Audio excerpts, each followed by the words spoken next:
Hi guys, welcome back again. I'm back with the short video అనమాట. So మంచిగా shopping అంతా చేసుకొని వచ్చేసిన తర్వాత ఫుల్ అలసిపోయిండే, ఇంకా పడుకొని లేచినాం అనమాట. సో సండే మార్కెట్ అవుతుంది చిలకనారులో. సో అది అందుకనే ఇంకా మార్కెట్కి వెళ్ళినాం కూరగాయలు తెద్దామని చెప్పేసి. శ్యామ్ డ్రాప్ చేసిండు మమ్మల్ని. సో ఆ తర్వాత ఇంకా మాకు తెలిసినవి కొన్ని, తెలియని కొన్ని తీసుకుంటున్నా ఉన్నాము. సో పద్మక చెప్పినాయని శివాని తీసుకుంది. సో దీపు నేను డిస్కస్ చేసి మాకు కావాల్సినవి కొన్ని తీసుకున్నాం అనమాట. సో అది దొండకాయ, బెండకాయ ఏరడమే కష్టం తప్ప మిగతా అన్నీ ఈజీ అనిపిస్తది. నాకైతే. మీకు కూడా అట్లానే అనిపిస్తదా? కింద కామెంట్ సెక్షన్‌లో కామెంట్ చేయండి. మేము అట్లా కూరగాయలు తీసుకుంటుంటే మా దీప్ అట్లా వీడియోస్ తీసిందనమాట. సో అది అండ్ ఈ డే మొత్తం దీపు, నేను, శివాని అయిపోయింది.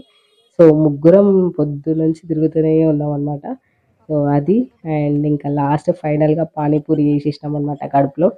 సో ఇంకా ఆ రోజు మొత్తం ఇంట్లో ఏం తినలే, బయటనే తిన్నామనమాట. సో అది అండ్ మీ ఇంట్లో కూడా ఇట్లనే ఉంటదా? సో మీరు వెళ్తే కూడా ఇట్లనే చేస్తారా? To comment. And thanks for watching this video till the end. Do subscribe and thank you. Bye.